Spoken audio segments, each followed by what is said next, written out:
We're getting near the end, folks. This here is the penultimate Splatfest, as Nintendo calls it. This is the second to last Splatfest of Splatoon 2. Let's just jump straight into things. And already we're having some weird issues. Okay. Give it a second. It's not supposed to look choppy. What is going on? Let me just reseat the card. We're having a weird tech issue tonight, as in, everything's going wrong today. Kind of situation. I need to kind of start the stream now, because if I don't, we may not have enough time really to get this in, because I can only really stream for maybe an hour or so at the most. And even then, not exactly sure how the stream is going to go, because I wanted to start this at 8. Now we're starting it somewhat earlier. Not by much, if you want to be honest, simply because there's bad weather coming my way, like a really bad storm, and I can't take a chance of having that just knock out my power. So I'm getting this in now, because I don't know how much time I have before that happens. So yeah, we're just gonna do this, play for like about an hour or so, and that's it. Also, I gotta respond back to some messages here. Give me a sec. As you can tell, this stream was like super rushed. I want to get this in because we're so close to being done.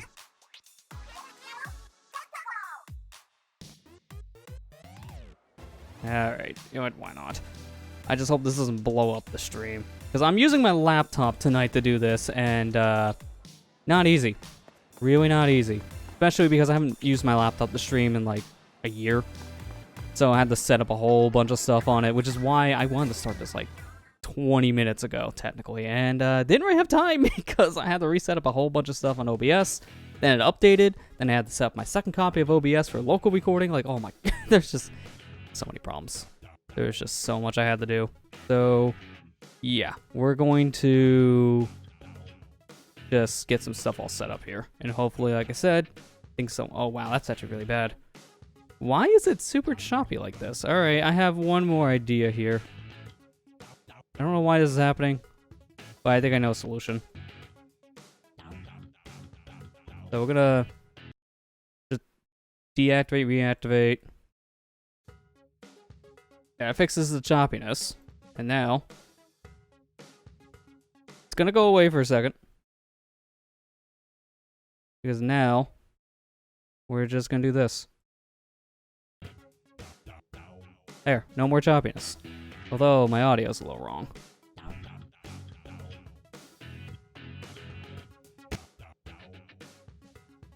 Alright, there we go, fixed. Sorry for like the sudden burst of sound.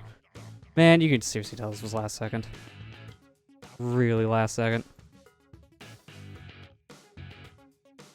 Alright, let's just initiate a call, get someone in here, and then we'll jump into a game. I hope this is also working. I didn't get to test out audio stuff either. Are you doing alright? Alright, you're here. Let me just do this. Okay, now you should be in my ears. Okay, can you hear me now? Now I can. Yep, again, very last second setup. Oh. Let's jump in a game before God says no. I have to download an update. Alrighty, it's saying no. So if you can go ahead and do a match without me. Yeah, I'm probably going to, so I at least get something in. It's just been one of those days. Are you doing okay? What's going on? I'm not mind to talk about it. Okay. Just a bad day. It's one of those days. Okay. Oh my goodness. I was like, I saw that you were gonna start at 7, and I looked at the clock. I'm like, that's 6:45. What is he doing starting? Yeah, because really terrible storm on the way, like literally outside my window. So I can't take a risk. I have to go early. So in case my power gets knocked out, then at least I have like a couple minutes in. I understand that, and that's kind of what Amber told me too. As soon as I just started typing to you, I was like, "Oh, okay, that makes sense now." Yeah. I'm also gonna apologize if I missed something tonight in chat briefly, because due to this being a different setup, chat's like slightly off to a different side. Normally it's on my right, a little bit easier to read. This time on my laptop it's off to my left, and the pop filter's in the way, so I may not be able to read things as easily because I got something in my face. So if I missed something, just there's your heads up. Oh, I'm still downloading an update right now, so I completely forgot about this. I know we just talked about it yesterday, but I Yeah. just like. Well, my oh problem was God. I knew about it, but I literally didn't have time until right now. It was just one of those, and like another thing is OBS literally updated today, and it was the update I've been waiting for a couple weeks now. So I technically tried it a little bit the other day because I did download the release candidate version, which is the same thing just with some extra bugs because it's in a work in progress state. So I at least got to play around with some of the new features early, and that kind of helped for setup purposes today. That's good. Yeah, like, the biggest thing I really wanted them to add, they finally did, where now you could just click into your advanced audio properties, go to your source's volume, and set it by decibel now instead of like a percentage meter. So now I can dial in the exact setting to my audio, which really helped here when I had to set up a different machine for audio. Because I have the game at -14. I don't know what the percent value of that is off the top of my head, but I know decibel number. Because that's what the meter shows you. A decibel. Yeah. Oh. I'm trying to get everything like figured out what's going on my social media. Whoa, what the heck? Yeah, I was gonna say, now I was playing music. Shut up! Shut up, phone! Just shut up! I'll hold up something, all of a sudden it's playing a damn video. I'm like, what the fuck? Stop! Yeah, that's weird.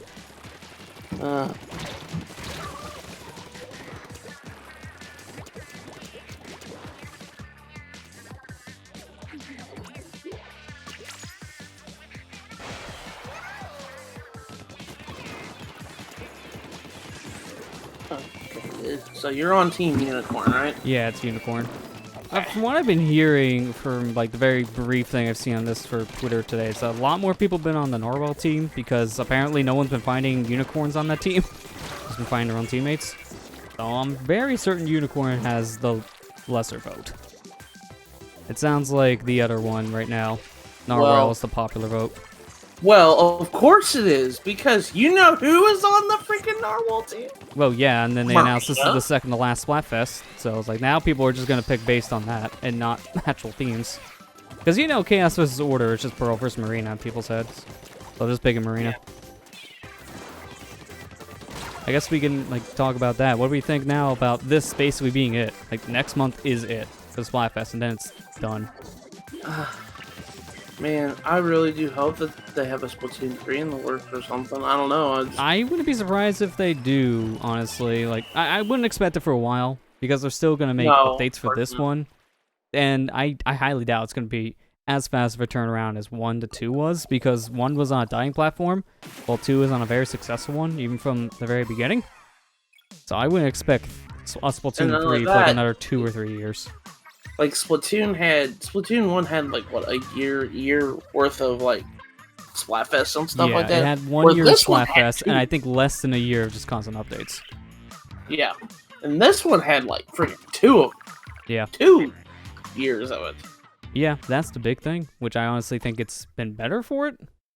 Also, good start. You can't have a Splatfest without a comm error. And a map update. Yeah, that's right, because it is 8. So it's a combination of both. The comm error just to get you to change out your maps. My favorite. I like the colors for this one. Yeah, the colors are pretty good. Honestly, I like the color combination on this one because, you know, I was just like, okay, blue and magenta colored. I'm gonna go on Team Unicorn because you're on Team Unicorn. Yeah. Who's the horniest of them all? Matthew, really? I mean, that's not wrong. They're both creatures with horns. Although I like Marina's description of the Narwhal because it's just basically a giant tooth. Giant tooth. Not wrong. Okay. Kinda is. Alright. I can play now. Alright, well, you may want to give me 3 minutes because a game just started. So I'll back out to this one. I'll just wait for you.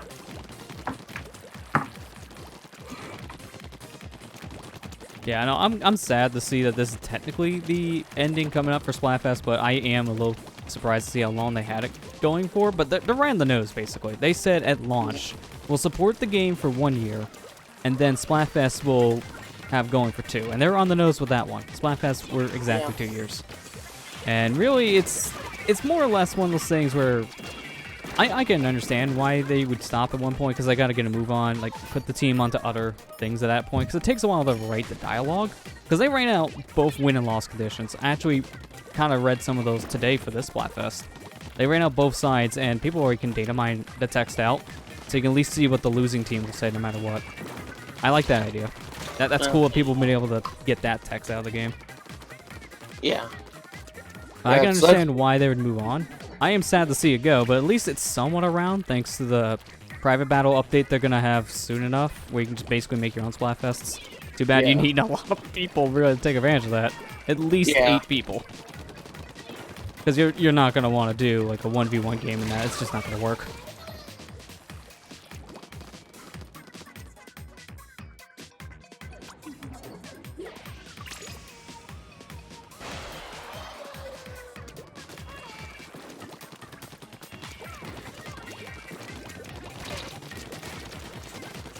Where was it going? Oh yeah, that's right.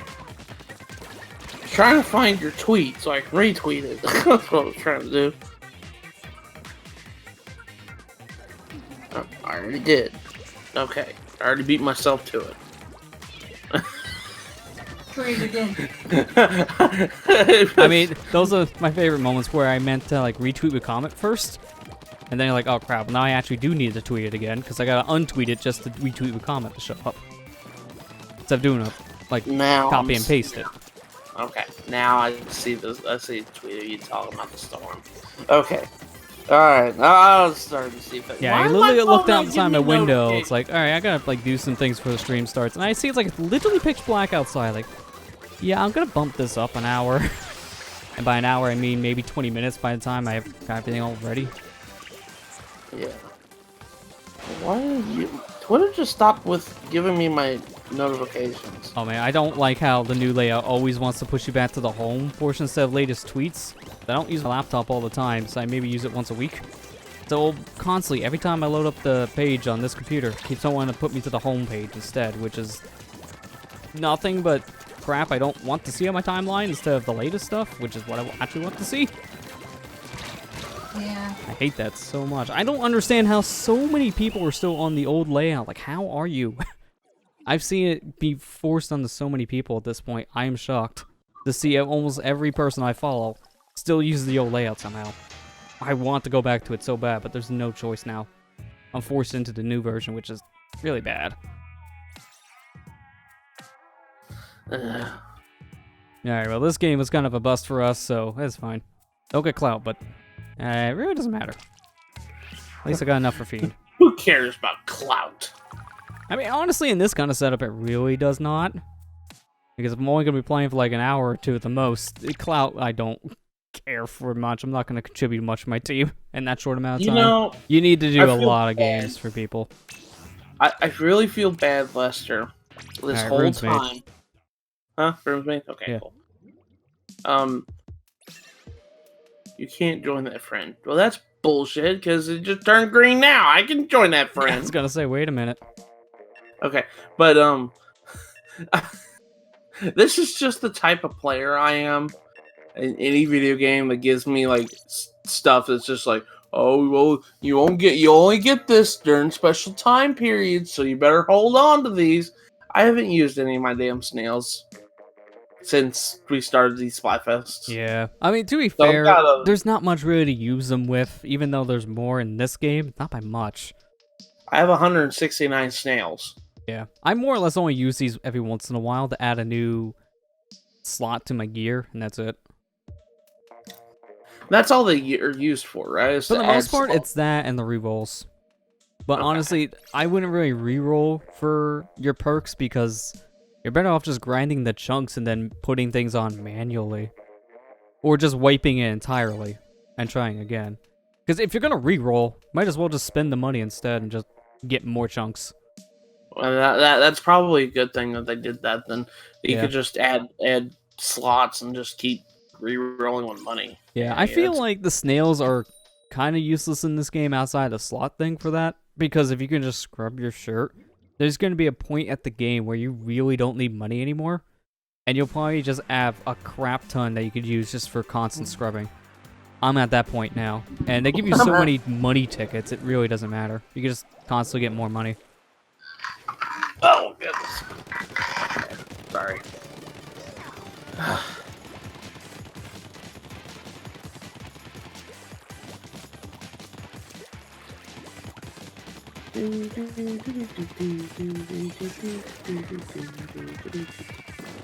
Bob, you're not playing banjo. I'm sorry, I've been having an hankering to play banjo a lot this week. That and Dragon Quest. I wonder why. Well, because of all the Twitch streamers playing them, because they didn't want to jump on the popularity train. Well, mostly banjo that those Twitch streamers are doing. For the most part, yeah. Because people are still wishy-washy about how they feel about Dragon Quest stuff, which is kind of stupid. And that actually kind of irks me a little bit. I'm just like, what makes it like there's gonna be some. I don't care for the series at all. Not my thing. But even I can recognize just how big of a deal that is. It's huge in Japan, and it made a huge impact on RPGs as a whole for games. So it has a reason to be there. It's about as it's as important as characters like Banjo is in Smash. Honestly, I love Banjo. I think Dragon Quest has a much bigger impact than Banjo. Yeah, I do too. I agree with you because Banjo hasn't been, even though he kind of helped manifest the 3D collectathon genre. For better or for worse, with the later games. Yeah, for better or worse, but he wasn't like. He hasn't. I know. I'm gonna say like it doesn't matter about relevancy. He hasn't been relevant in like since 2018. Did you just say 2018? Because that's not right. I said 2008. I was gonna say it came through as 18 on my end. Like, no. You mean he's relevant last year? That's ukulele, sir. Man, that's he's 17. old. He's a year old. And Yeah, even, give like me times. I love Banjo. It's like literally like one of my top 5 favorite games of all time. But it's just like I understand that us Westerners, it's very important that he's in. It's very, very important because a lot of us haven't seen him in a long time. Yeah. Like, really, his last real outing was probably Nuts and Bolts, and that was, yeah, I think like around 2008. And that wasn't even like a platformer. No, it was a completely different game. So some people did not like the tone shift, and after that, he died. 2008-ish, I think that's when Nuts and Bolts. I Almost called it Butts and Bolts. Some people think it's butts. It's kind of butts, though. I mean, I've heard it's better than what a lot of people make it out to be. It's just that compared to the other games in the series, there's a radical change, so no one really liked that. Yeah. Like, hardcore fans just did not care for it, but realized there was a decent game underneath the weird change. I'm gonna have to sit down and play it. After I'll probably play it after beat 2 weeks. So look how close that game was. Yeah, seriously, a 2% gap. Yeah, that's pretty close.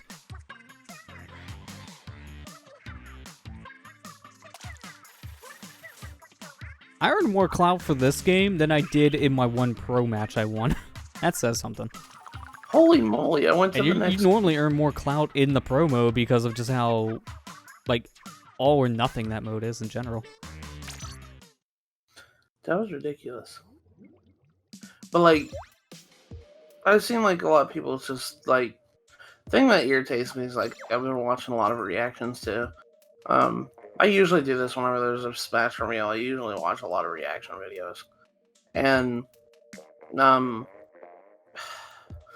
can I just say we are completely like culturally dickish to people's like wish. Well, the problem is now there's just too much ignorance to it. People are just ignorant. Yeah, like I'm not gonna name out who because that's just being nerd. But there's some people I'm just like, they literally were just when Dragon Quest was revealed for Smash, people were like, "Who asked for this? Who wants anime sword fighters anymore? We don't need it anymore." Blah blah blah blah. I'm like, you guys don't Yeah, like those. Yeah, that's you pretty guys- much what I'm talking about with the ignorance thing. Like some people just don't understand really the importance of it, and especially now because Dragon Quest XI actually sold really well over here, like much better than any other Dragon Quest game in a long time. So even for the that's a good Western thing. audience, it was a big deal. Yeah, it's like who cares? Like seriously, I bet you any amount of money, all the people in Japan don't give a crap about King K. Rool. Don't give a crap about Ridley. Don't care. There's some of the same, but actually you'd be surprised because there was a big reaction to Banjo being smashed too in a positive way. Like people were super excited for that in Japan as well. But I've seen some people like that's the thing. It's like yeah, they were generally excited. Some people were generally excited, but I've also seen people like I've been watching Japanese reaction too, and they were just like, huh, with Banjo. I've seen some people just like were like kind of how we were with Dragon Quest with Banjo.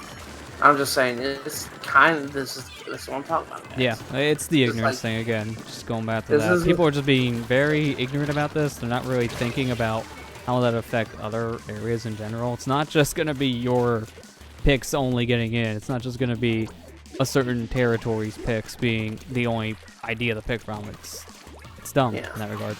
Yeah, it's dumb. It's like I like both franchises. Both franchises shaped the type of gamer I am today. Dragon Quest 3 was literally like one of my first video games, or my first true RPGs besides Pokemon that I've played. It literally was like the second one. I literally played that game when I was like a lot of people was like, well, you were kind of old when that game came out, considering how much you said about your youth. I'm like, I didn't play RPGs besides Pokemon. I mean, teenagers are still counted towards your childhood at that point. Yeah, Anything I before guess so. 18, I would consider childhood. Yeah, I guess you're right. But it's just like, I didn't play a lot of games. Like, I played a lot of Nintendo games when I was growing up. But I didn't play like too many of them. Like, my N64 collection literally consisted of Yoshi's Story, Pokemon Stadium 2, Bug's Life, and Star Wars Episode 1 Pod Racer. I've always wanted Banjo Kazooie when I was a kid. That was the one game I wanted that I never got when I was a kid. And, my PlayStation collection literally consisted of Spyro the Dragon. That was it. Yeah. Nothing else. I didn't have many games for these systems growing up as a kid, but whenever I got to, kind of late in my childhood, like 11, 12, I actually started getting stuff, for when I was playing. Dragon Quest 3 was the first RPG I played besides. Literally, it was like the first RPG I actually put in my Game Boy after Pokemon. So I played Dragon Quest 3 a lot, and I fell in love with that game. It was a lot of things that I liked about that game that kind of shaped me into the kind of gamer I am today. And I have it to thank it a lot. Dragon Quest is important to me. And, I just don't understand. Like, I understand not understanding a series. If it's a franchise you've never seen before in your life. I understand that, you might not excite you enough. But you don't need to be a dick about it. Yeah, again, That's it's coming back to the ignorance problem. And especially in this age, because I swear more communities are becoming more toxic as they get more popular, because almost every major thing I honestly seen coming out of E3 had some kind of controversy linked to it. Some are justified, some are not so much. I think the only one I'll justify is the swap topics a bit is the Shenmue controversy. Yeah, that one kind of deserved the toxicity it got. Yeah, because that was a dumb move. Flat out dumb. It was dumb. And I heard, I think it's a 1-year exclusivity that the game is going to get, Shenmue 3, on Epic Games, which means that the Steam keys have already been converted to Epic keys, obviously, and the worst part about, from what I've heard, they're not offering refunds at all. So either you pick a new system at that point, or you stick with what you got. You're not allowed to get money back. I'm so glad. Which is really bad. I put in money. I originally was going to back it. But after I saw a lot of people saying this is kind of shaky, I got my money back. And the problem is, I'm very certain we're not gonna get another Shenmue game after this one, because this game has to sell like hotcakes and have like amazing reception. And with the bad things they have with Kickstarter, it does not matter how good or bad the game sells at this point. It's not going to be enough to make up for the bad reception. And you know for a fact it's probably going to end on a cliffhanger, because they said they want to do 5 Shenmue games to finish up the story. That's what the director wants. But if this one sells terribly and puts on a cliffhanger, that series is going to end really bad. Well, you know, I'm going to be honest with you, Lester, especially after this last E3 too. People are just saying, oh, this game has to sell like hotcakes in order to get the next one in the entry. Nah, I don't believe them. Well, no, I honestly do believe that's going to be a thing for Shenmue 4, because no one's going to want to take that on. They barely got enough of a reception to make this one, so they had to go to Kickstarter of all places, ask for people's money. But I feel like it's going to be too big of an issue if it doesn't sell a certain amount of copies. And I feel like with this much of a backlash as we keep on getting with Kickstarter stuff, it might not. It may be a Mighty Number 9 issue, where it's going to sell a decent amount thanks to what they had already, but not enough probably to justify doing it for. Bloodstained. Please get rid of the tarnished stigma Kickstarter has. Please be good, Bloodstained. I think that'll be okay, to be honest, because those devs are way more transparent about stuff. Yeah, they were. That's the biggest thing to me. Like, the devs behind something like a Shenmue, no. There's no transparency, and they do some shady stuff behind the doors, which they don't tell you about until it's too late. Yeah. That's the thing, it's like, everybody wants to use Yooka-Laylee as a bad Kickstarter example. I was like, it wasn't that bad of a game. I would use more cases like the Shenmue or Mighty Number 9. And it's not because of the game quality, it's more because of PR behind it. And that's why it means, like, I don't think they'll be able to do another one, because if they do, and this one did horrible, people will not want to buy a game based on reception alone like that. They just don't want to take a risk. So even if this one would do good, the next one would do much worse. And the thing is, like, I get why people are upset with Epic. I personally don't care for a lot of their practices. Their storefront's atrocious, but the whole let's hate an Epic store for reasons is a little overblown. But this is the one time I can get on board 100%. Because that was literally flaunting their money to a thing that was promised out anywhere else. It's stupid because it's just like, look, they promised this like years ago, and you just come in waving your dollar bills in front of them saying, "Hey, make us exclusive." That's stupid. That's flat out false advertising. Yeah. Well, it's not just that, but it's also just a scummy thing to do, because now they had this ready to go on one platform. Now they got to convert it over to another, so it's more work on the team. We were winning at one point in that game, damn it. Yeah. Not surprised. That's how these games can go, too. It's always that last 30-second mark. Because we were so close until the end, then they pushed. It's alright. The whole thing with, just wow, E3... I'm at 1 point for Unicorn Defender. Alright, that's a good stopping point. Let's just kill it now. No. We're continuing. This E3, I'm going to be honest with you, if Nintendo did bad this E3, this would have been kind of literally like one of the worst E3s this year. Yeah, well, the biggest problem I had was that a lot of things either they didn't show gameplay or it was 2020. There wasn't much for 2019 until Nintendo, to be honest. Yeah, like literally the only games before Square's conference, I'm talking about like right before Square's conference, the only games I saw gameplay for that wasn't a CG was literally Doom Eternal and Watch Dogs Legion. Yeah, and that was bad. That's it. Yeah, I heard that they did some gameplay stuff for the Star Wars game at the EA thing, but I didn't hear much about it, so I don't know if they really showed much of the game in that 30-minute segment they had. I didn't watch EA's conference. Yeah, I never went back. I listened to a podcast today. They went over all the shows just to get some ideas. And yeah, I didn't watch that one either, but that's what I've heard. I guess they did show a tiny bit of gameplay over there. But honestly, from what I've heard, it wasn't really anything like you had to go see it live for. You could just wait. Because there wasn't much details about the game there. It was almost as much details as Microsoft gave out in 3 minutes. Honestly, like, I liked Microsoft's conference to a degree, but holy crap. I'm going to be honest with you, it was boring. Well, the biggest problem I had there is a lot of the games I wanted to know more about was either done really weirdly or they gave no information. Like Battletoads was just pretty much a reveal for their art style, and that was it. Because there's no dates linked to it at all, not even a year. Gears of War just confused the heck out of me with how it was presented. Like Microsoft was an okay conference. It's just they had a lot of stuff, but they didn't show a lot of stuff. Yeah, honestly, when I was listening to that podcast today, they made a lot of good points about that. The biggest one I can agree with is with how they keep on saying a lot of these games are 2020 and a lot of them don't really have much of a date linked to them. How many of those are actually going to get pushed to new systems? Scarlet. I feel like at least Battletoads at this rate could easily be pushed because they haven't even put a time on there.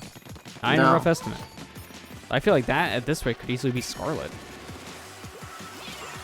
That's one thing too. That is because I know this year was kind of a meh year because everybody's just gearing up their stuff for the next systems and stuff like that. But still, man, this year was. That's the whole reason why Sony didn't show up because they don't have anything for PS4 anymore. It's all PS5 at this point. I wouldn't be surprised if Last of Us 2 isn't a. Well, they're gonna talk more about it, but they already said it's coming out this year. So if they push it at this point, that'd be a problem. Yeah. At this point, the only real things they have left, I think they really announced over the years that's coming out, is Last of Us 2 and Death Stranding. And Ghost of Tsushima. But at this rate, we don't know when that's coming out.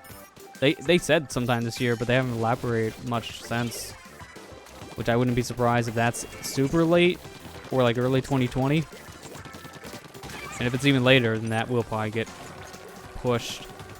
And honestly, too, from another thing that was kind of just bothering me in this E3 too is the constant talk of freaking streaming services. Yeah. I'm just like, guys, this is exactly what I'm talking about. It's like, I don't want to have 20 different subscriptions to games. Oh yeah, a lot of them were super expensive. Like the Ubisoft one was definitely the worst one. The one that Bethesda did was more of a thing for developers, so I'm fine with that. Because that's them pushing it to devs saying, use our engine for it.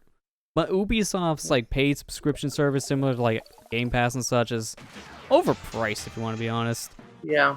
You don't get really much there. It's the same thing as EA at that point. You get better quality games, arguably, but not nearly as much value as you would hope. It's cool they include the DLC, but honestly, even if you're a big fan of a lot of the stuff Ubisoft puts out, that's still maybe like a fraction. You may play a fourth of the games on its service at the most. Yeah. Which it may not justify the price for most people. I guess when I mention this on Twitter, call me an old-fashioned. I'm gonna be 30 next year. I guess I am becoming an old-fashioned fart.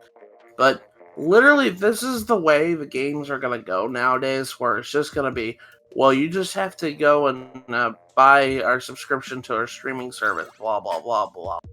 I'm going to be saying, okay, I guess I'm just going to keep with what I have. I'm not going to invest anymore in this hobby. Yeah, I mean, that's exactly where it's going. I won't be surprised in the next 5 to 10 years they pretty much just stop printing things physically and go all digital, just so they can stream it. To me, honestly, we're not even close to ready yet, because like half of this country alone barely has working internet. Regardless of streaming or not, it won't matter if you can not reach your audience. Exactly. I mean, look. Use our internet, for example. Yeah, there's a good example. He's just robotic. Perfect timing. Yeah, Stadia's perfect timing. Internet, thanks for proving a point. This internet's absolutely horrible. And you think that this streaming service is going to be the answer to that, to the all things gaming from now on? This is just ridiculous. Even like Japan is like the only country that can probably handle that you're wishing. Yeah, and even then it'd probably still be questionable in some areas just because of data caps mainly. If an area has a data cap, well, you can't really do it. Because that's the thing. My internet's perfectly capable of, like, we'll use Stadia as an example. I can easily do the max up that Stadia wants. But the problem is, there's stupid caps. And most ISPs have a cap because they want to charge you for using more. So, according to Google's math, only just like a couple hours worth of gameplay immediately puts you at your 1 terabyte cap for a month. And that is not good. You can't do something like that. You can't do streaming if you're going to have only a certain amount of data to use. Especially for people on mobile plans, because all mobile plans have a data cap of some kind. Even the unlimited ones slow you down after a certain bit.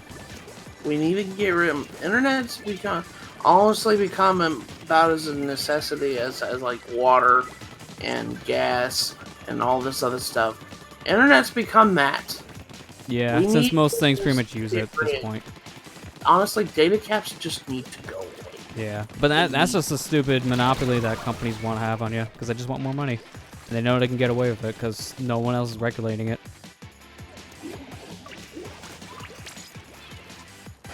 Stupid. I don't know, like, the problem is I'm fine with, like, subscription-based gaming services that you get access to games and you can download them. Like, that's fine. Because at least that gives people who don't have much money at least access points to all these new games instead of spending $60 on a new game every week. Because that's impossible. Yeah. So I'm fine with things like Game Pass and the Ubisoft Plus thing. They just have to be well priced. The Ubisoft one is not, but certain things like the Game Pass is. I heard actually Game Pass Ultimate has like a interesting loophole I heard where if you have any gold on your account now and it's stacked, if you buy into the Game Pass Ultimate for $1, it will convert your account to the Game Pass Ultimate, and it will keep your Xbox Live Gold stacked on top of it, along with the Game Pass. So basically, you're getting the Game Pass stuff for free when you do the dollar stack on. It's insane. I wish I had gold for right now just for that reason, because then I would stack it. But I don't. So I don't get to take advantage of that weird loophole deal. Well, what I was saying is, like, one thing that bothered me with the Ubisoft, like, Uplay Plus, or whatever they called it, is, they're also going to be putting on Stadia, too? I'm just like, Yeah. So I have to pay $15 for your service, but plus $10 for theirs? Well, that's more the Stadia problem at that point, because they're still vague about how that works. Like, do you pay $10 a month to get access to those channels and then you just get it? Or is that more or less only for the base model where you don't have any subscription thing on there, but then you have to buy each channel at that point? Like, they're still not giving us too much detail about Stadia. And it comes out like this year. But they kind of need to talk about it a tiny bit more, so people at least understand what's going on. Because right now, it's kind of confusing.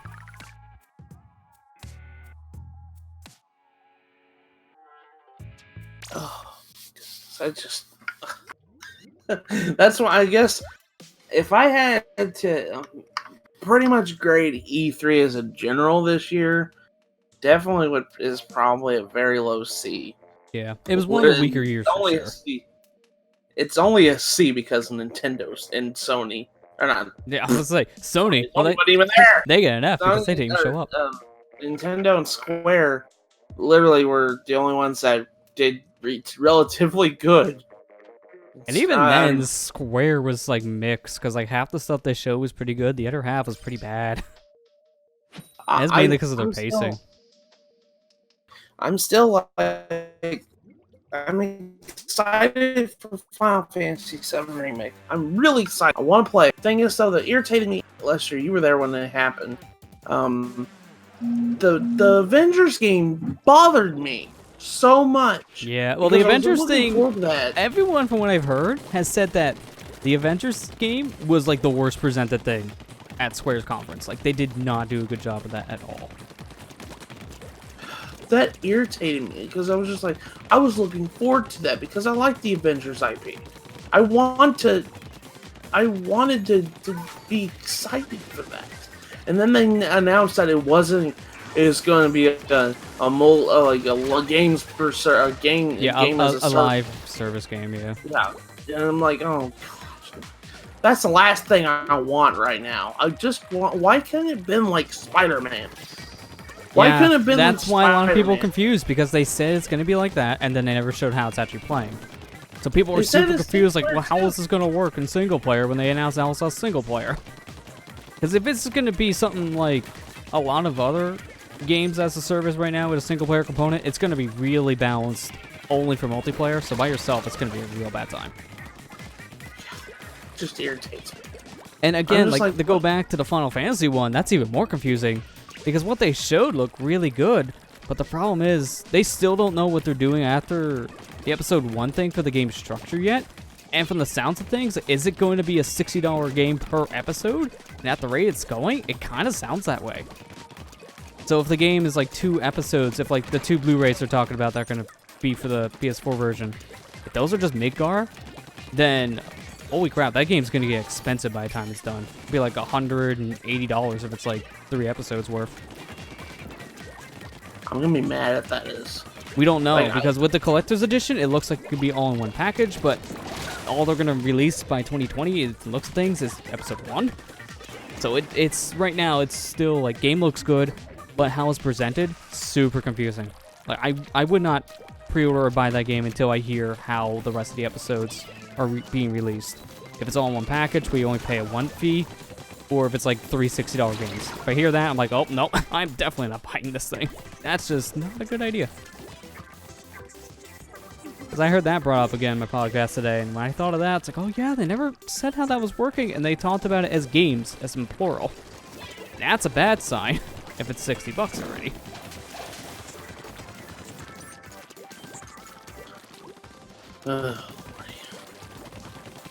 There's so many controversies coming out of this. Yeah, this E3 is pretty much the controversy here.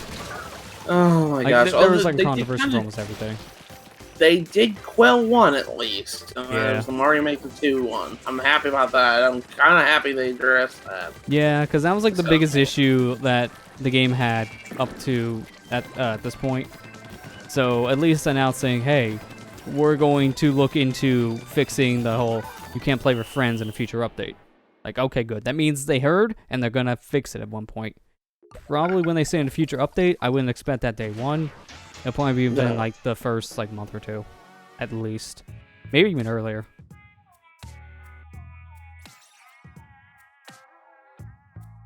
And then there's the stupid... I don't want to go into Pokemon. I'm too upset about that. Yeah, I'm not going to go into that one. Sorry. That one is just... people just being dumb, more or less. Because I don't know. It's more or less... people don't understand how the series is structured at this point, if you want to be honest. Because the people I follow who like Pokemon for the most part don't care. Because they realize it's a bummer that you can't get all the Pokemon in one game, but also makes sense when there's like over 800 of these stupid creatures, and it takes forever to animate 3D objects. I'm going to guarantee the number is going to be hit 1,000 with Oh, at this point, I wouldn't be surprised if it's like 900 something, close to 1,000. Because in each generation, you usually add like 50 to almost 100.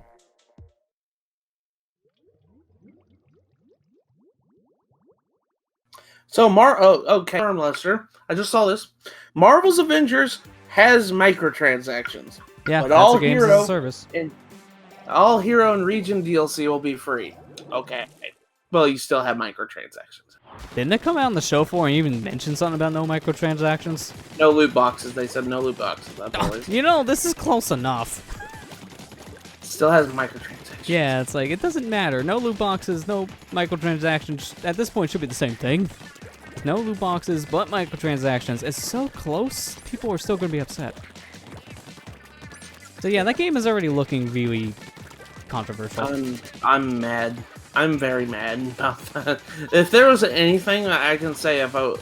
I wasn't saying I'm mad. I'm disappointed. Yeah. Honestly, the Marvel's Avengers thing is what disappointed me the most this E3. Because, Amber, remember, I was legit upset about that. I was like, oh my gosh, that's terrible, man. I didn't want the game to be games as a service. I know a lot of people don't care about single player stuff as much anymore, but I legit thought the Avengers game was going to be just a single player game, or maybe at most a local multiplayer game. Well, I think the biggest problem with using an IP like that compared to like anything else is you have a set number of characters you can really use for games as a service. So that means it's going to be kind of limiting compared to all the others out there, which have like hundreds of characters to pull from. So it's going to be like, you know, certain characters are going to be way better to play as than the other. Like, what are you going to do with Black Widow? If you're going around the maps, flying around, What was she just gonna find a car and just drive somewhere? Like, what do you do with certain characters? Yeah. So that's my problem.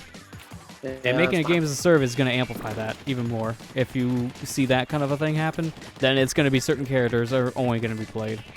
And it's going to make online balancing really bad. Honestly, like, the only real game service I kind of like is this one. Because I would kind of classify this at this point almost like that, where you just... It's more or less a constant update you're playing for the multiplayer only kind of thing. And this is more or less because of how it's structured. If it's structured like this, we get free updates, no pay things are in here really at all.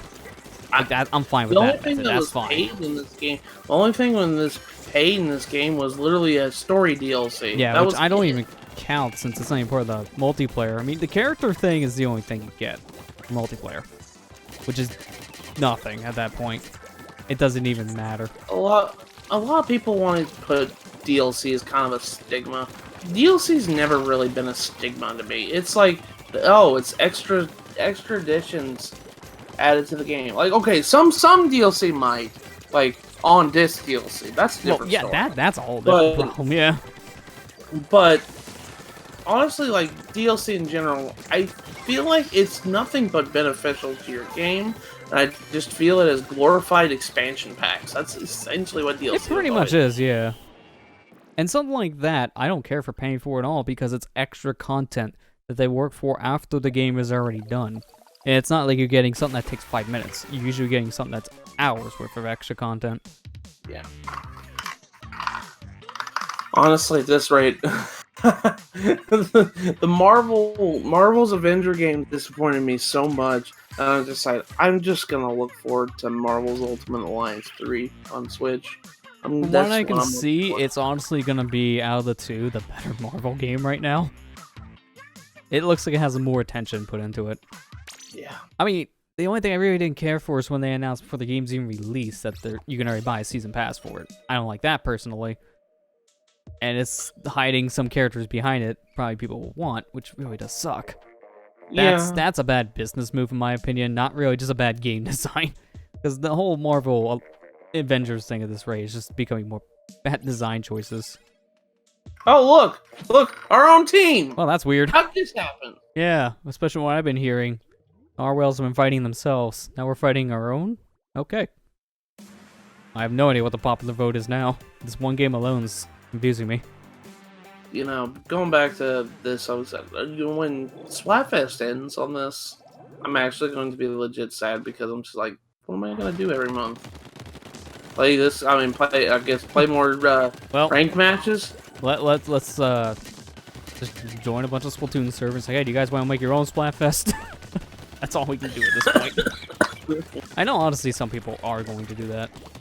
At least they're giving us that this time, because Splatoon 1, when it died, it died. There was no remnants of it left in the game at that point, which really did suck. I wonder if there's still people playing Splatoon 1. There are. Not as many as you would think, but there are still some people playing it. Because I know some people still don't have a Switch. So people want their Splatoon fix, they just play the Wii U.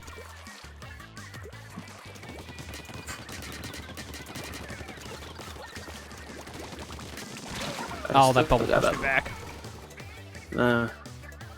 I still have footage because I recorded the last Splatfest. Footage from the last Splatfest of Splatoon 1.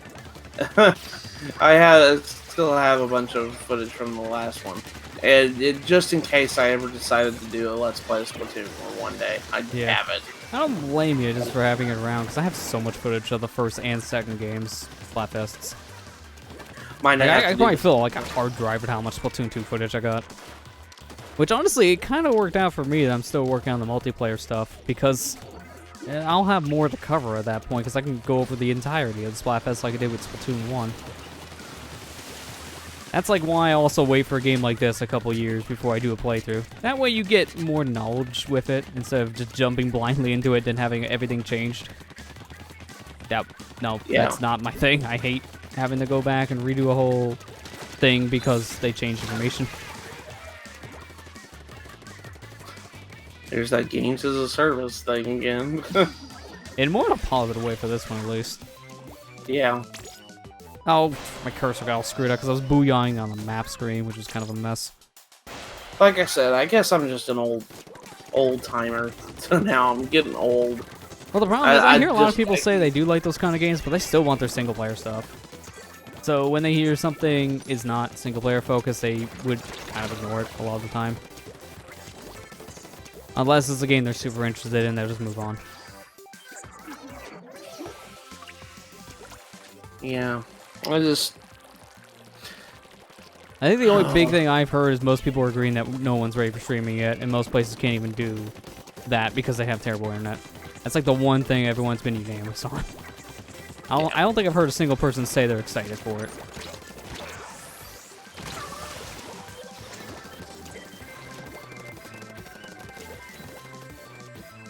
I am excited for Doom Eternal though. I am looking. That looked really good. Honestly, like top.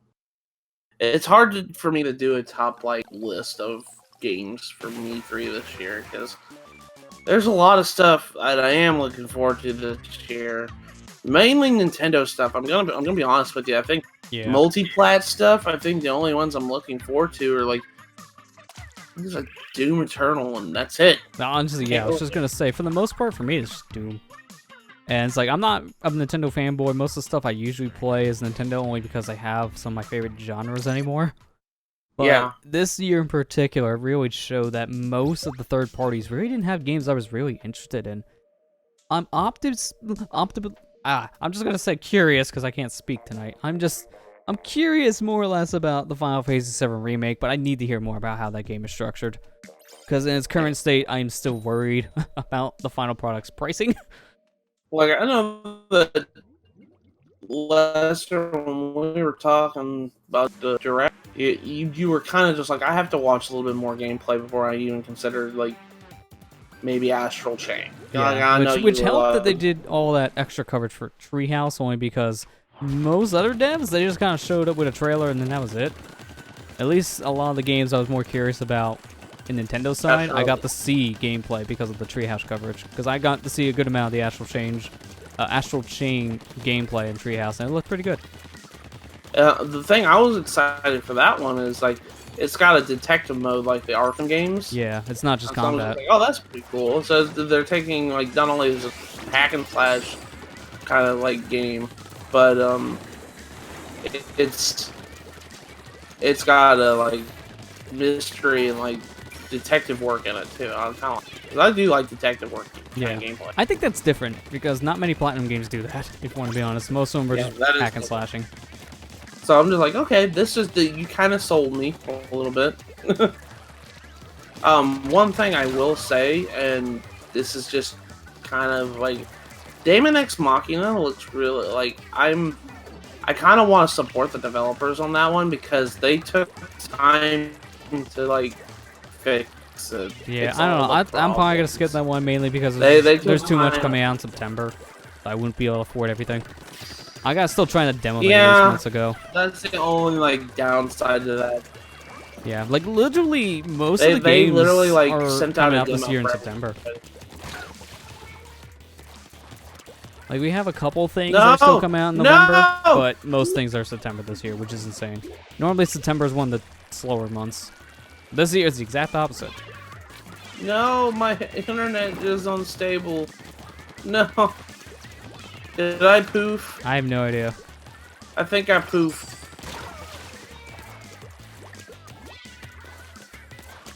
Yeah, I'm not seeing one of the squids come back yet, so I think so. Well, it's kind of hard to tell because we all just died. I'm the only one left in my map. Yeah, you're dead. You're completely gone then. You were one of our end zaps, I'm guessing, because that's the hard thing to tell in this one because we have a second end zap, and I can't tell which is which with the small icons. But yeah, one of them hasn't come back in a while, so that's you. It's alright, then that was me. But I mean, like the one thing I am happy with is that Nintendo does every year, and yeah, I'll admit I'm kind of biased with Nintendo because I just that's all the stuff that I like in video games is on that platform and what they provide. So yeah, it's kind of how it is. I do try to broaden my taste sometimes, but I do have I like a lot of stuff on PS4. I like a lot of stuff on Xbox. I played a lot of games. It's just a lot of the stuff that I like is. Yeah. So. Well, the biggest problem anymore is everyone, for the most part, focuses on one genre because they know it sells. Now it's battle royale style games and games that serve as multiplayer stuff. Years ago, it was FPSs. Nintendo just kind of does what they feel like. They do a bunch of different things. That's why I think most people can get into their thing. And plus, it helped that they have a console that's already a thing, and they don't need to worry about making a new one anytime soon. Meanwhile, the other two are just scrambling right now to release what they have left, and then just focusing everything else on new systems. So that really doesn't help both Sony and Microsoft at this point. They don't really have much because it's too close to new console. This happened at the end of the lifespan for both PS3 and 360 as well, unfortunately. Alright, new room has now been made. Okay, thanks, Lester. Sorry, I didn't know I died. I didn't get my experience from my match, man.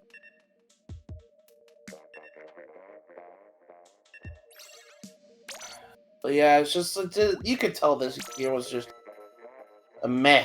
It's a down month or down year. Yeah, when I hear most people's highlights are just random people on stages, that's when you know that at this point, why are we doing E3?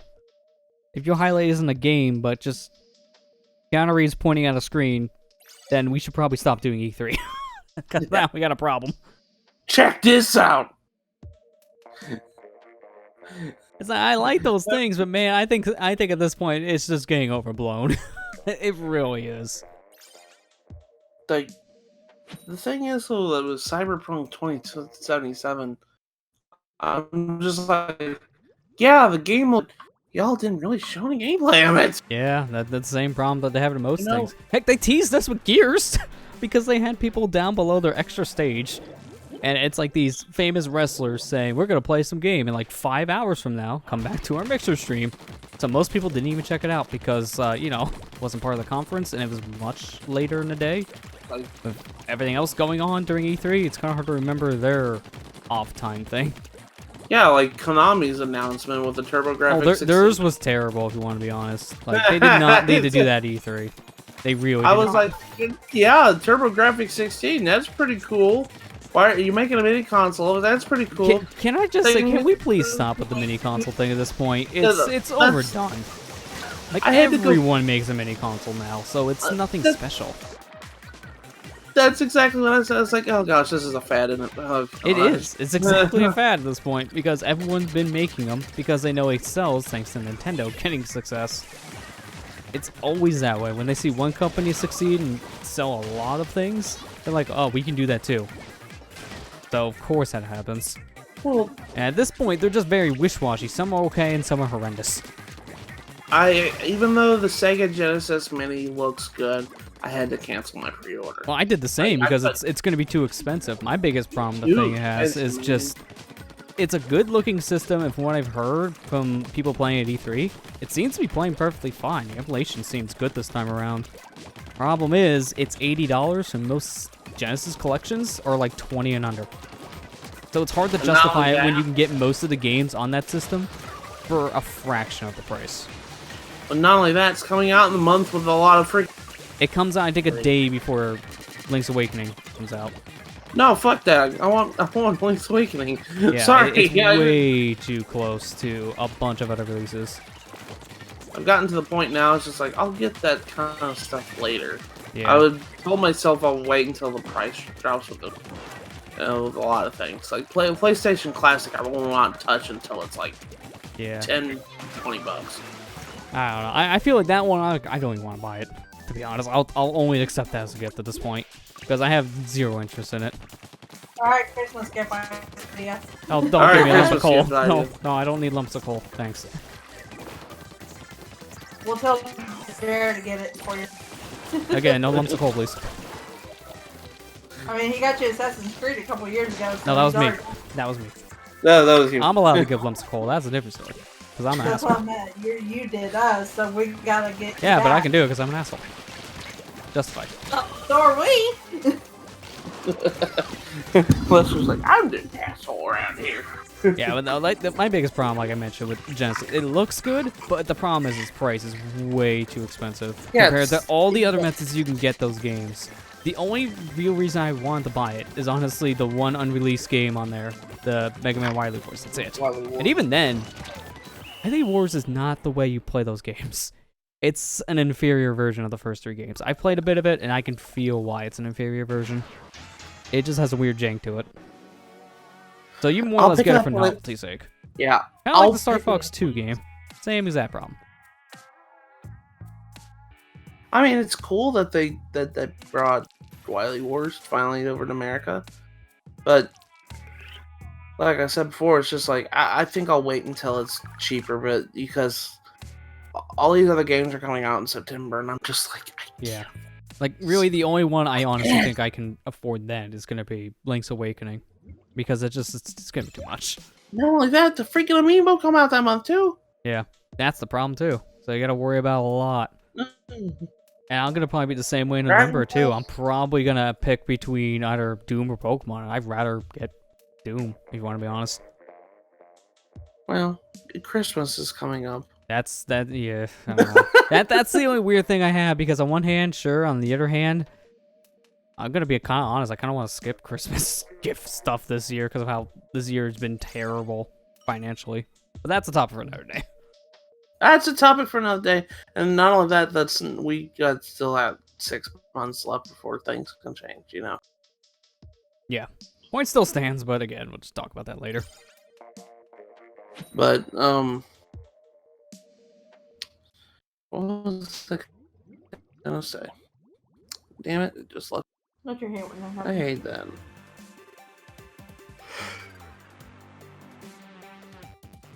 I forgot what I was gonna say again, dang it.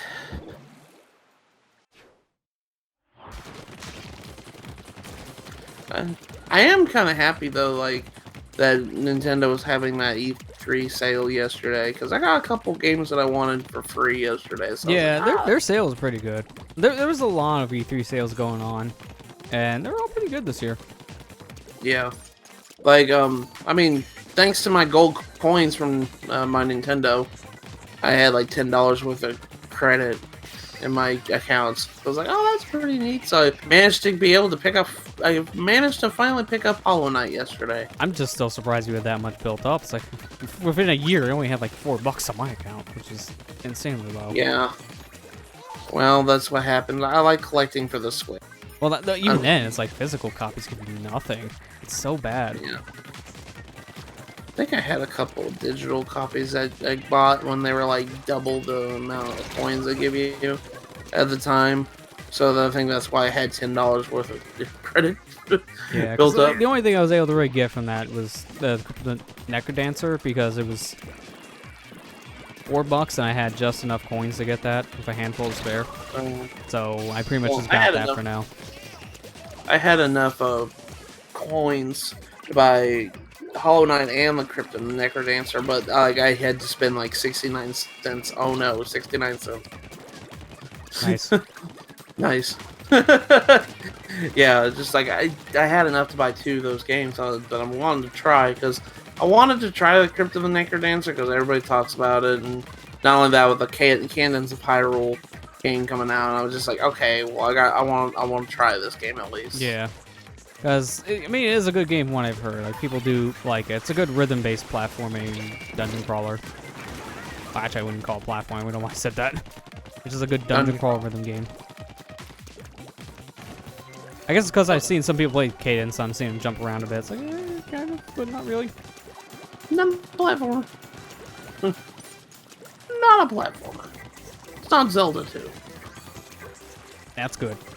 Because, man, that's jank. If we're gonna have platforming, it should hopefully be better nowadays.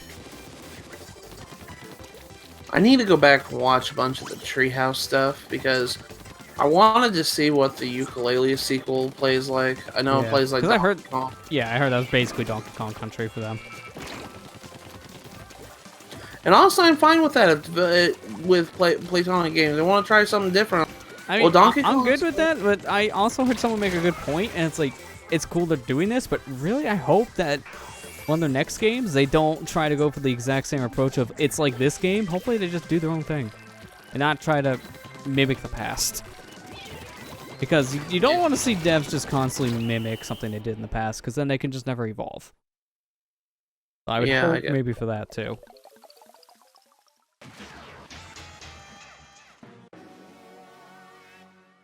Honestly, from what I was able to catch this year from the Treehouse, I think Day 1 Treehouse was the best. Day 2 and 3 was more their, like, extra stuff that wasn't talked about as much, which I also had a hunch.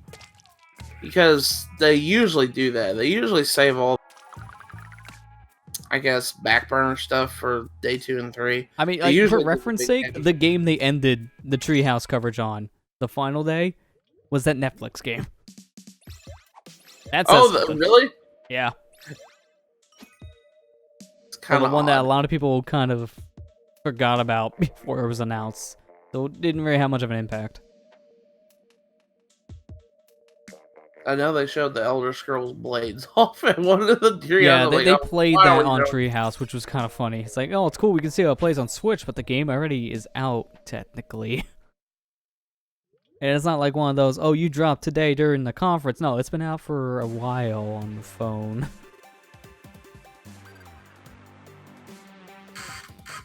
Hey, at least it's better than Square saying, hey, we make Life is Strange 2. It's out now. Yeah, we know. It's been out for months. Thanks. Yeah, that was kind of weird. That was pretty bad. That and the Resident Evil announcement for Switch was also pretty bad. Like, here's us playing Resident Evil 1 for like 2 minutes. Oh, by the way, we're pointing 5 and 6. All right, well, that had no relevance. Pretty bad. At first I thought, I'm fine with them announcing 5 and 6. That's perfectly fine. Yeah, I mean, it's just the structure of it was confusing. It's like, what is this, a new game? Is this a port? Are you remaking one again? Like, what is this? Oh, it's 5 and 6. All right, well, I couldn't have told from any of this. Yeah, I thought maybe it was just an advertisement for the Resident Evil Origins collection that just came out a couple days ago. Then it's like, why would you do that? Because that's been out for like a month, and Nintendo is known for not doing that unless the game came out like days before their event, and that's it. They don't do it for a game that far out in advance. That's why it felt super weird. And apparently, from what I've heard, a lot of people said the same. They didn't know what that was until they showed 5 and 6. Like, oh, 5 and 6 is going on. Okay, cool. Maybe cool. I know a lot of people don't like those games. I mean, honestly, nowadays, I think they're more popular than they were when they came out. Like, people now really like 5, and they're starting to appreciate 6 for what it is more now. Like, when they first came out, people were mixed. Now, I think they're kind of hidden gem cult classic state. I think 6 is a good game to play with friends. Yeah, like, 5 is better out of the 2. Honestly, 6 is still a fun time, especially if you have the right group of people to play with. I still defend, like, I will. This is the hill I'm going to die on. 6 isn't that bad of a game. Yeah. Like, honestly, I thought it was fine. The story's weird, but what Resident Evil game has a coherent story anymore?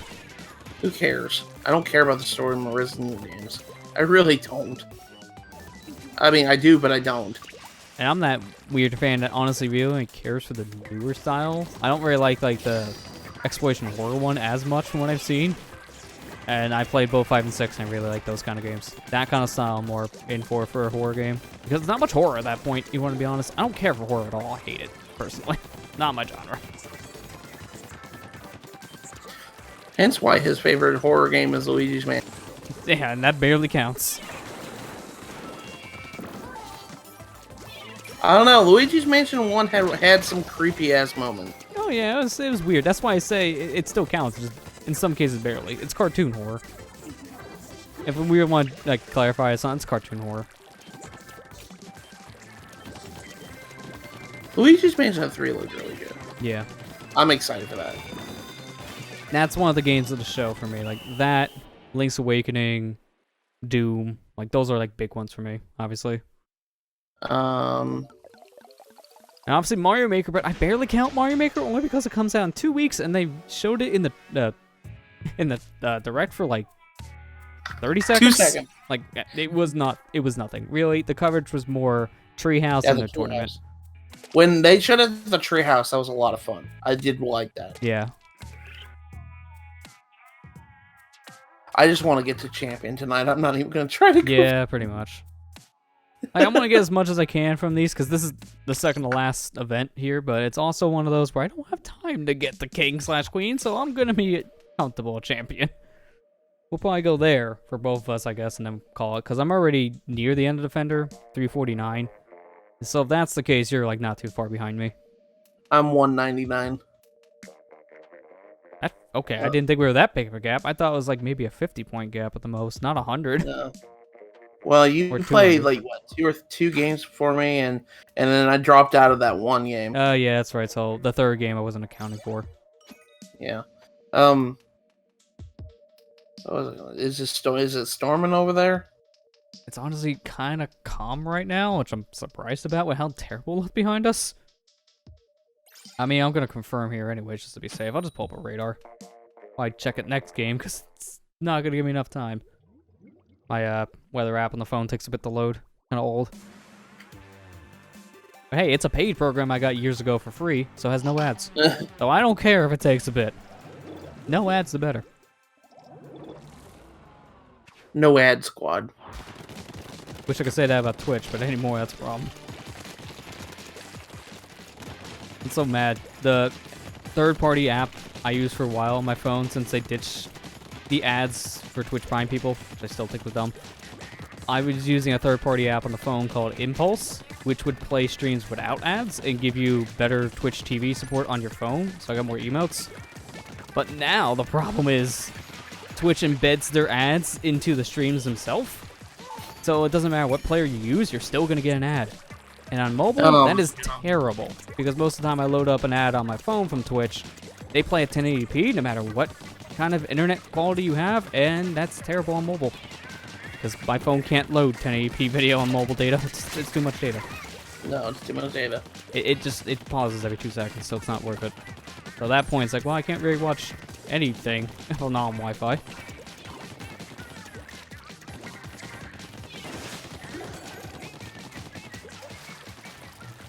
Yeah, because for a while, I used that app instead for watching things on the go, because Impulse didn't have ads, but once they started to embed it into the streams, yeah, it didn't help.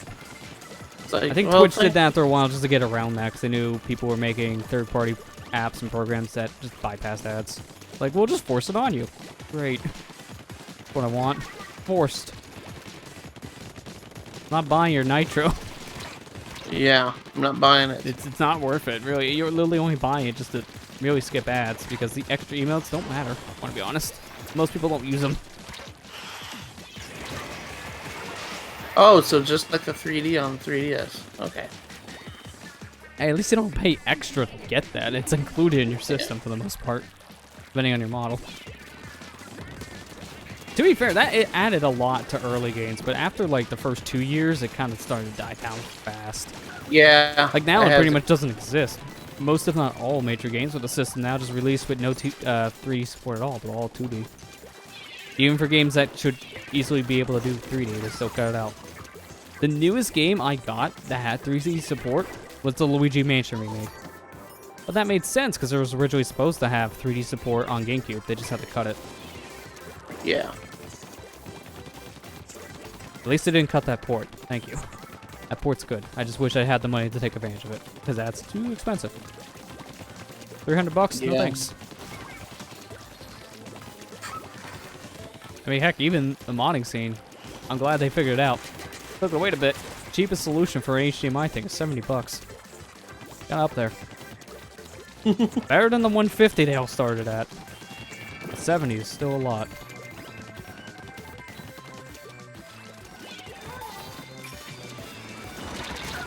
Now, I don't care if I died last second because I got out my 10 missiles. And the guy with the Booyah Bomb literally jumped up as it said game, so he couldn't get it out. Aw, that did not look like it was like a 15% gap. No. There's more blue here, honestly, than a 15% gap. That's like maybe 5 at the most.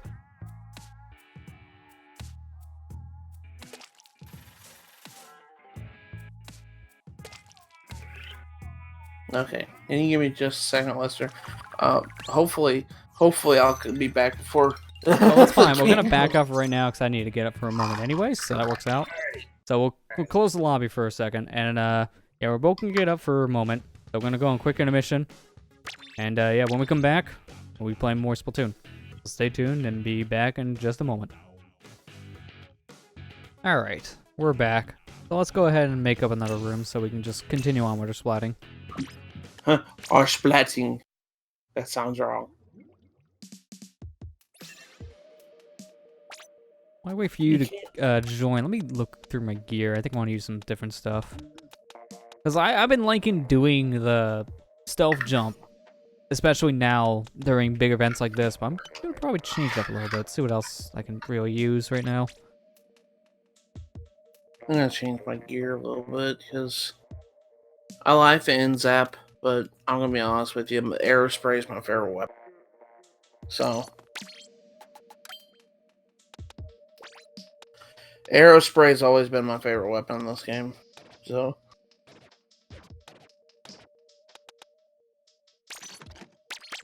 there we go. Dually Squelcher.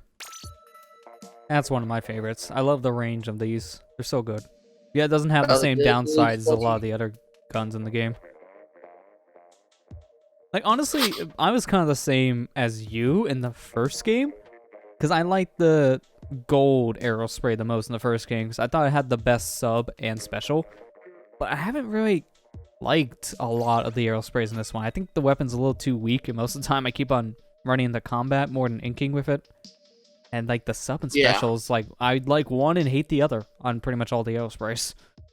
Yeah. There's never, like, one where I like the gun and both the things it has. It's been mixed. I mean, honestly, I think the only real weapon I have not used much in this game, compared to the first, was Roller. Because using motion control Roller compared to Stick Roller, big difference. I don't really get much of a use out of it. And there's so many different types of rollers, it's kind of hard to really pick up one and find a good use for it. The only one I could probably pick up and use a lot is probably Carbon because of its quickness. I don't like the flings that much, and I don't like the Dynamo ones at all. I just... Like, I had to use a Flingza one the other day when I played the Samurai mode that was up. And it's like, I could not jump and use that because I hated the long wind-up Flingzas have. Because I have the Dynamo vertical throwing, which is long range, but it takes forever to get the throw out.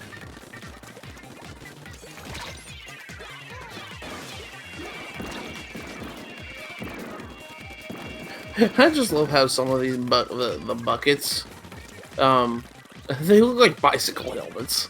Yeah, it's a little weird. There's so many different buckets in this game now, it's insane. I will give it, like, that's the thing, like, the Splatoon 2 weapons are so diverse because there's so many different types of buckets, but they're all very different. You don't just have different subs in specials for them. It's actually, like, this one throws bubbles, which does more damage. This one's pretty much a cannonball shot where it takes forever to shoot, but it's a one-hit KO if it lands on your opponent. Like, it's really good that they're that diverse. Yeah.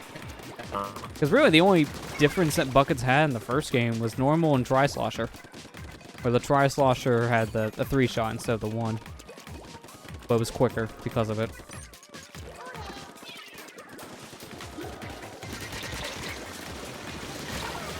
Oh no.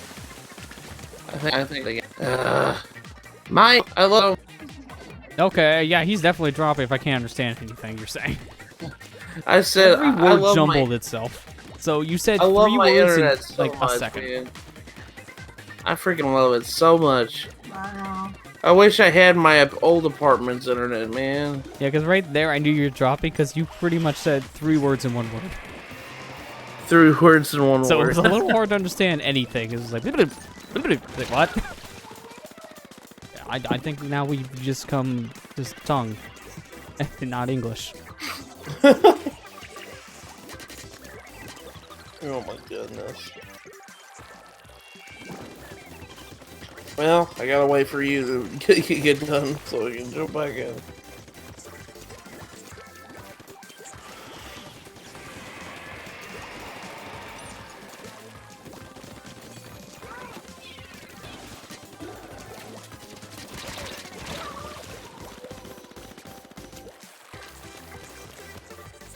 Yeah, it's kind of what I expected when you lose a teammate. Culber's almost giving up. Oh, come on, dude. Don't just stand there. I always hate that. When you lose a teammate and then the rest of your team's like, well, we can't win at this point. Might as well do nothing. No, you could still win, you idiot. Move. I've won a good amount of games when I had someone disconnect mid-match because my teammates actually try. If you still push hard enough, you could win. If you give up, then of course you're losing. Oh my gosh. It's like, it's no point living into no point in winning, so we're just gonna stand here being absolutely good teammates. Not even making fighting chance. Yeah, because everything can change in 30 seconds. Everybody's gotta remember that. I don't want to join you. I want to create a room for you to jump into. Yeah, of course I can't join that friend. He's not doing anything. Please do, we can do. Join him. There we go.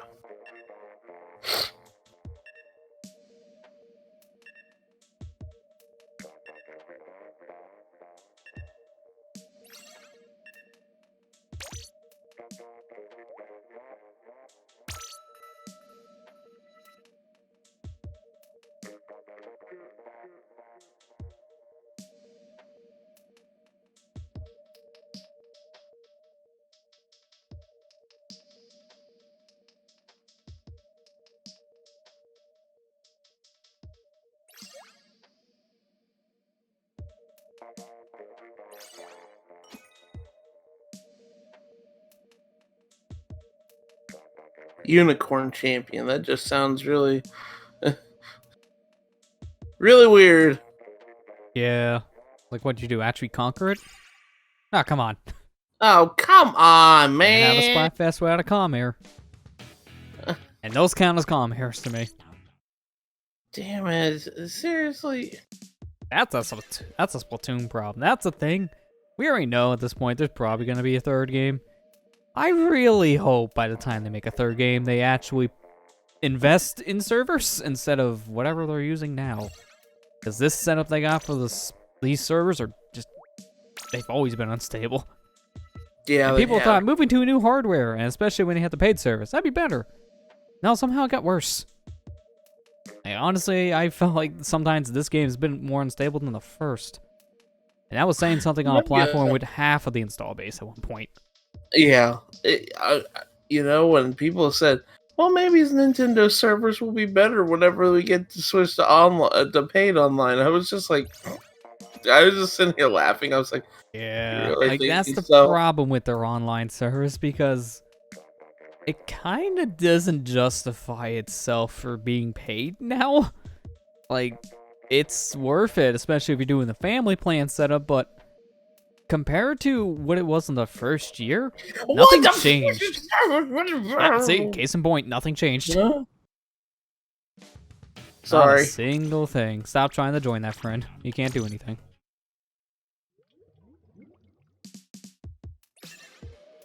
Oh my gosh. At least I'll give credit to other people who charge, like Sony and Microsoft, because they actually use that money to invest in better servers. I have no idea what the heck Nintendo's doing with this money. I don't think it's for servers at all at this point. No, Amber, this wasn't our internet. This was the game. This era was the game. It wasn't us. Yeah, because I get these all the time when I play. I had one before you even jumped on. Like, literally, the first game we win. Alright, we did good, comm error. Oh, never mind.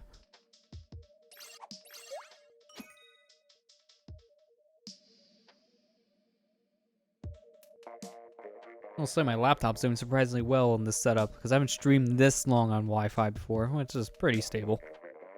I mean, if you're gonna stream on Wi-Fi, please, if you're going to, use the 5 gigahertz signal. Don't use anything else. The old signal's prone to interference. Someone turns on the microwave, oh, your stream probably goes down. Answer that cordless phone, even though who uses those in 2019, your stream will go down. my gosh. Yeah, you probably have more of a chance of a microwave being interference. Mario, move. If he doesn't move in the next like 30 seconds, he's disconnecting. This game Mario, auto kicks you if you do nothing. It looks like he's doing something. It looks like he's looking up at. Yeah, that's him putting down his controller. That's what it is. If we lose, I'm blaming him. Mario's the weak link here. Holding You the are Nintendo the back. Why?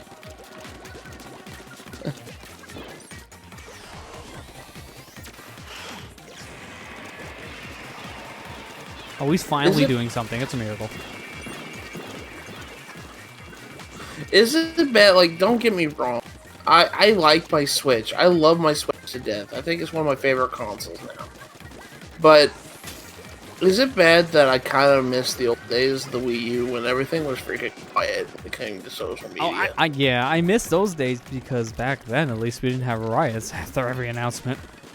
It was more calm. But now we have such a big platform, there's more people on it, so we got more vocal people. Not always a good thing. No, not always a good thing. Like, honestly, it's just I've really come to all the freaking controversies that's come up with every freaking game. It seems like there's a new controversy. Oh yeah. It's just like, oh my God. Most of them are not justified, if you want to be honest. Like, I agree with some, but most of them, yeah, not so much.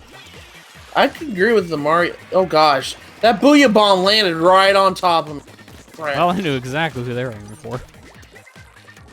Oh my goodness. Anyways, like the Mario Maker 2 controversy, that was justified, I felt. Yeah, that was. There was no sense in that. Yeah. There was no sense in Nintendo. There was no good argument for Nintendo on that front, and that's why they pretty much already came out backpedaling on it. It's like, yeah, we'll fix this. We realize it's dumb. We heard you. It's like, we made a noopsie. We're gonna go fix it. Thank you, Nintendo, for listening. But, I mean, yeah, you shouldn't have made that mistake to begin with, but in the same sense, I never hold it to anybody. Everybody's like, it shouldn't have happened to begin with. It's like, well, yeah, it shouldn't have, but everybody makes mistakes, and if as long as they realize, hey, it was a problem, and we're gonna go fix it, I'm perfectly fine with that. Yeah. It's not damage. Everybody's like, oh, that's just damage control. Yeah, it's damage control, but in the same sense, at least they're fixing the problem. At that point, it's more or less complaining. Yeah, it's damage control that has a positive outcome for more positive criticism at that point, and not just people complaining just because they don't agree. Like the whole Pokemon issue.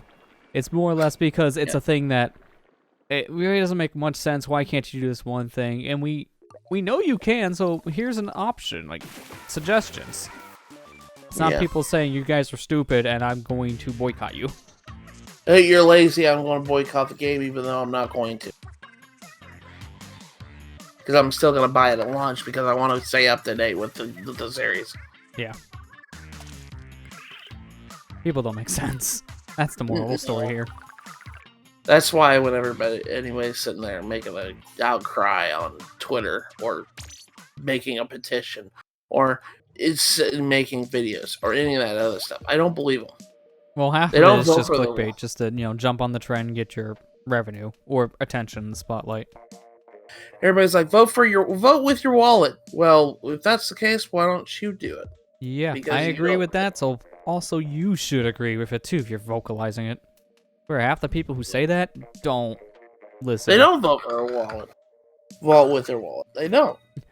Yeah. They don't vote for the wallet either, because how do you do that? I mean, they go and buy the game that they said they're not going to buy. I said, everybody's and their usual excuses like, well, I've got to do this for my job and doing a YouTube. Well, at that point, it's like you're kind of in the wrong business, if you want to be honest. Play something else. You're kind of in the wrong business. You're trading in your values at that point. Yeah. That's why I don't agree with focusing on like one specific series, one specific company as journalism, because that's just bad. You gotta branch out to everything, not just focus on one thing only, because that's not a good idea. Especially if No. this stuff changes to a point where you don't agree with it anymore and you're forced to do it. Then if you do something else, people will not watch. You're established at that point. Yeah.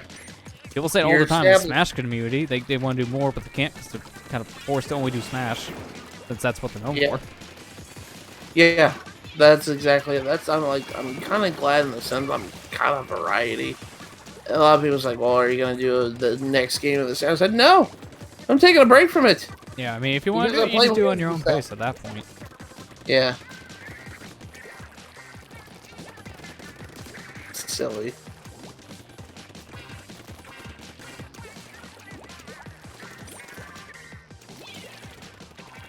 Really is silly. That's why I have no, honestly, have no sympathy for the people who just stick with one thing. Yeah, It's again, just like, like, to me, I- that is just you putting yourself kinda- in a corner. You kind of dug your own hole for that. Y'all should have realized that this was gonna be. That's why when I got contacted, when I was applying back a long time ago, was looking for a partnership with my YouTube channel, trying to find a partnership that could work for me. They wanted me. They found a friend of mine found one, but they wanted me to have more Pokemon content. They wanted my like 90% of my freaking content be Pokemon. I said, no, Yeah, because I play that's more than the Pokemon. problem. Because at that point, you're gonna get burnt out fast. yeah, he's like, no. Especially if you're a more casual fan like us, because you really only play for story and then shelf the game for months. Like, that doesn't work for if you gotta put out 90% Pokemon content.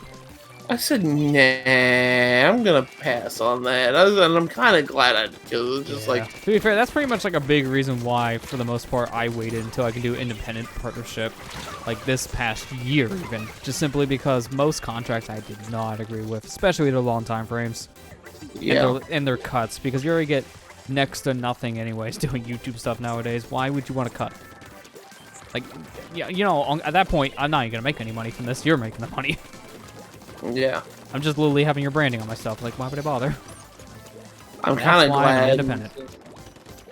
I'm kind of glad that. I mean, like, I was kind of a little upset when it happened, but From what I'm hearing nowadays, like, there's no reason to be with MCNs, and now they get even worse. Like, I've heard issues with a lot of them just drop you with no reasons, and then they don't really answer any questions or anything. Like, they're not that transparent anymore. And some No. just flat out screw you over, like Machinima did years ago, where there was like, well, it's like a 50% cut or something huge. They took Yeah. half your stuff. It was bad. is it because she wants to like it? I just noticed she's in your arms. I'm like, Molly, what are you doing? Come here. Come on, Molly. Just leave her alone. She's wanting a blanket that Amber's got on her lap. She's a blanket thief. She is a blanket thief. Molly, come on. Come on. Go ahead now. Yeah, I'm kind of glad that since I did get dropped from my partnership, because they never talked to me. They never tried to reach out and help whenever I asked questions. They never responded to me. Yeah. So it's just like that I didn't agree with. I think I even got approached from the same company that partnered you a couple times, and I turned them down every time. Like, no, I don't have interest right now. Thank you. And it's mainly because of their contract. Like, I don't like having to sign a contract where you're locked in for over a year. Like, the one you got signed up with, I think was like, at this time, doesn't It's really like matter 3 to years. say, and it's even vague. Yeah, it's 3 Yeah. years. Like, the same stuff is being offered to me. It's like, no, I'm good, thanks. I'd rather make nothing at that point because I don't want to be limited. That's too long, in my opinion. If you gotta change, or you need to back out because like you can't do it anymore, or just want to change your channel entirely or something, you can't. You're forced in, which is bad. I don't like doing phone contracts. That's why I don't do that. I just pay by month. So I don't like the idea of contracts nowadays. It's useless. I want to have a reason to back out if you need to. For anything. Things change. Yeah. I'm kind of glad though that I got dropped. At the end of the story, I'm just like, yeah, it's kind of better just being on my own. Yeah. With Like, a YouTube as like a partnership. content creator, it makes more sense nowadays because the only real benefit you would honestly have nowadays with a partner company is contacts. That's it. But nowadays, it's so easy to get contacts in these businesses anyways for the stuff that a lot of people do. So you really don't need much of a contact from a partner company. More or less just have one in the company you're requesting things from, which is getting easier now, since a lot of companies want to reach out to like YouTubers or streamers to play their games. I've been hearing so many people now to say, I'd rather go independent because there's no point. And it's not like I make enough anyways that really justifies a partnership in the beginning. Oh yeah, like in our case, it really wouldn't help at all. It would honestly actually make it worse because whatever we make, you cut that down and it's like, oh, I make almost nothing. Why am I partnering with you again? Yeah, I think that's one reason why my partnership dropped me. Yeah, because I think there's like they're giving you vague reasons, but I think one of them was probably just your It's channel. because I don't get views on my videos. It's just plain out that I don't get enough views that they feel like that it benefits them having me around. I literally made pennies with it. So yeah, it's but just that like, happens with a lot of smaller channels you employ. So you gotta give a better reason at that point. If you're just dropping individuals. I know that's the reason why. It's because I don't make enough money. Oh yeah, I agree. That's why I say yeah, better reason you're only dropping individuals for that. Like that's not enough. It's stupid. It's dumb, but it is what it is. I'm not like upset about it or anything. I don't care. Like, yeah. I know that people that want to watch my content will watch my content. Pretty much. Like to me, it's a supplement thing because I would more or less use whatever I get from my stuff just to help continue fund the hobby because that's kind of all I see it as. Because if I see getting extra stuff from it, it's like, oh, that's good. I can just do more now. That's it. I do not see that like paying rent because if that's the case, I'm pretty sure I would have been on the streets months ago. Like, that's not how. That's why I got another job. Yeah, you have to have another job. You cannot do this and this only if you don't have thousands of views. And plus, I couldn't do this as a regular job anyways because the internet sucks so bad. Well, yeah, I mean, if you did, you would have to move somewhere else, just flat out. I just had to flat out move somewhere else because I couldn't work in a business. I can't have a business at home like a YouTube job with this kind of internet. Yeah, because and my problem is, if I did, I would have to pay for the next plan up to get rid of the cap. And the only plans past this that don't have caps are business plans, which are like triple the price. And that's super dumb. Yeah, that is dumb. Because I would need to get rid of that cap. There's a big hindrance if you do like video stuff or streaming stuff on a constant basis, and you only have a certain amount of gigs to work with every month. A terabyte gets eaten up very quick if you do this stuff on a regular basis. That's why I can do like streams at least like twice a week at the most. And if I do more, sometimes I just don't upload them because I don't want to kill my internet connection. I even like scaled back the quality a bit on the stream uploads because YouTube compresses them anyways, doesn't matter. So I scaled back the bitrate a bit just to save on both local storage space and internet usage. Did you finally? I saw you finally got the Electric Jester stream up on Yeah, I'm YouTube so glad. today. I'm done with that game for a long time. Because holy crap. I got a random comment on there today. It's like, just coming in and tell you this was made on outdated software. It's like, yeah, thanks, random dude. I kind of knew that, but thanks. Still doesn't help. I don't care what software it's made on. It's still bad. Wait, what was the comment on it? Some dude just randomly commented on. I think it was just a random guy. I don't even think it was dev. It was just a guy coming in and saying it was made with outdated software. It's like, yeah, I know. I can tell. Especially when the pause menu and the game are two separate windows. That's old software. It's almost like Flash levels of software. Yeah, seriously. To me, I don't care what software you use. It still doesn't excuse all the technical issues and glitches.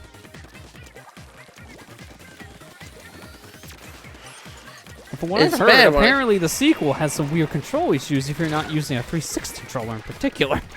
If you're using a D input controller, you know, like say like your garage sale $10 controller you find somewhere, apparently the sensitivity is so bad.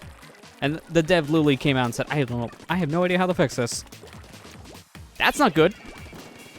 If you have a dev flat saying he doesn't know how to fix his own problem, that's not good. No. Like, I like what the guy does. He does good level design. He makes good games, but they're not technically sound. That's why I hear people argue which out of the two is better, Freedom Planet or Spark. I immediately say Freedom Planet. It's just a much more polished game. Yeah. In, like, every way, in my opinion. I gotta save money next week because freaking Freedom Planet physical copies going pre-order next week. I mean, I'm gonna try my best to get one. If I do, I'm gonna probably just end up getting the PS4 one because I like the PS4 covers more. But right now, they only have the Switch version listed on the site, which is weird. I don't know why Limited doesn't also make the PS4 listing now, too. Because I'm not wanting to get it on Switch. I already have it on Switch. I already have it on PS4, technically. So if I had to get it again, I would, again, get it on the PS4. Because it'd be bigger manual, be bigger box art, look nicer. That's why I have my Shantae Limited runs, so it just kind of makes sense for the theming. Yeah. To be fair, for me, it's super redundant because I already have a physical copy of the game, technically, because of my indie box. But that's so loose, because literally the only way it's a physical copy is it's a USB stick. It's a USB stick, yeah. It's a fancy one, but it's still, that's it. And I have to update it manually since it's DRM free. You have to put the files on the stick if you want it updated. But to be fair, I do have access to it because I have it from Humble Bundle, and it gives you just the game as a zip file. Oh, come. The last 5 seconds, freaking game unstable. Well, we still won, I think. So thank you in advance. I don't think I got the experience from No, we it, lost. though. Never mind. I hate you in advance. Now we commented. Oh, come on. What is this roller coaster of emotions? Dang nabbit. I just want to get to champion before the night's over. Yeah, I was about to say, Jeez. we're only going to go probably for a few more games on stream, and then we're going to cut it, because I'm actually going longer than I was anticipating. So, I'd say, like, a couple more games at the most, and I'll be done. Okay. I need to join you again. Yeah. It kind of worked out there, because I didn't need to refresh my experience ticket. I just ran out. Oh, okay. Oh, I hit up on D-pad. Why? Why are you eating my up input? Please. There we go. Oh, that's right. You can't hit up on that screen. You have to hit Y to get the creator room. I forgot about that. I can also hit up. That would make sense. But I guess that's not allowed.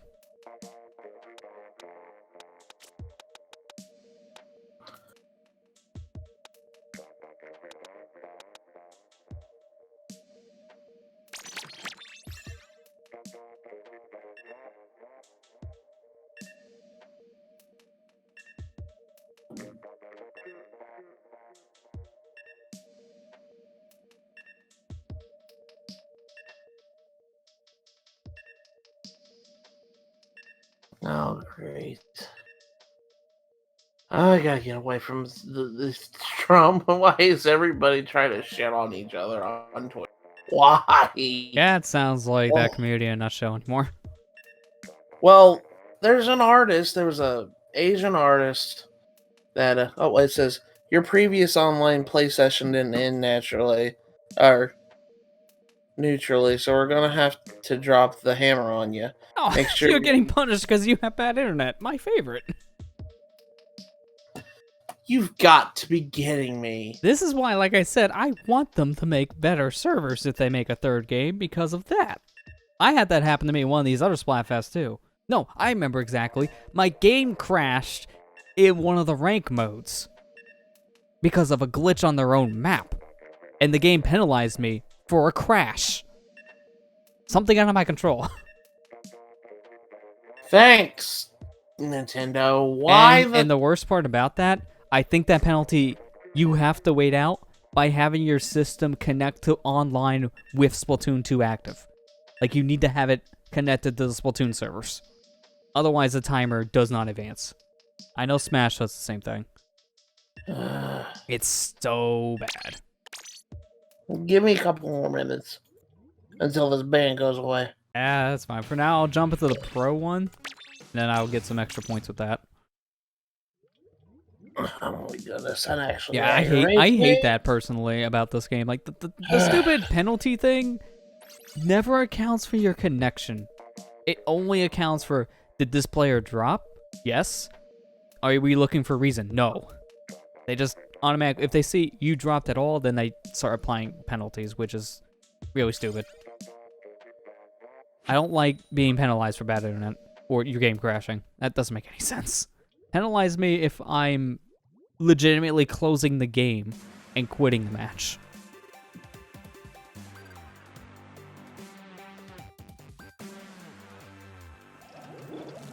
But what I was trying to say is, there's this Japanese artist who drew the new gym leader character from Pokemon, the water trainer from. Oh god, yeah, I haven't seen it over my timeline. Well, People, I'm sexualizing her already. Well, no, this wasn't bad. The Japanese lady drew this character, and it was in a different light tone, so the character didn't she was an African skin colored. Yeah, basically, But, the lighting makes it look like a different tone. She was a little bit lighter, just a little bit. You could still say it was a light tone because you could tell it was supposed to be drawn in a way the lighting came down. The lighting made her seem like she's a little bit lighter than she is. And I guess this one person literally took their art and said, "There, I fixed it for you." Made her darker. One of those. I get It it. says, "You need to stop whitewashing." I said, "You've got to be kidding. You are a dick. You are just a flat-out dick. Taking someone else's artwork and saying, 'There, I fixed it.'" Yeah, that's you. not surprised. I see it all the time anymore with artists on Twitter. Seriously, these people say using the whole is stupid. Just get off and just leave them alone. You have no right to do that. Yeah, times like that make me glad I'm not an artist on that platform, because I'm when I've so heard that's glad. not a good platform to be an artist on. You just get too much criticism.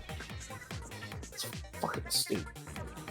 And I also hear people all the time try to get free commissions out of people, Yeah. and then try to make it look like they're the victim if they don't get a free commission.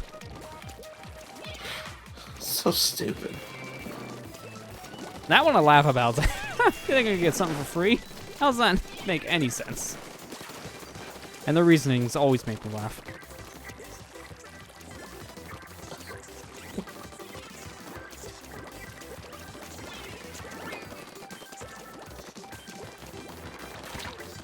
Yeah, Marley Marley found it too. Yeah, he just talked about it on Twitter. The exact same issue. Oh my god.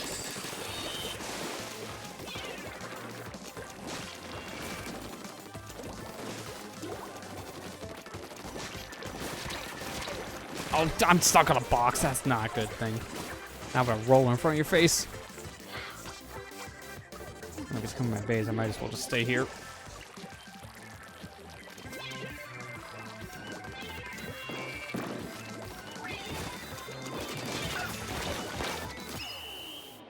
I don't think we won that. That was actually too close for comfort. Pretty sure there's still more pink. Yeah.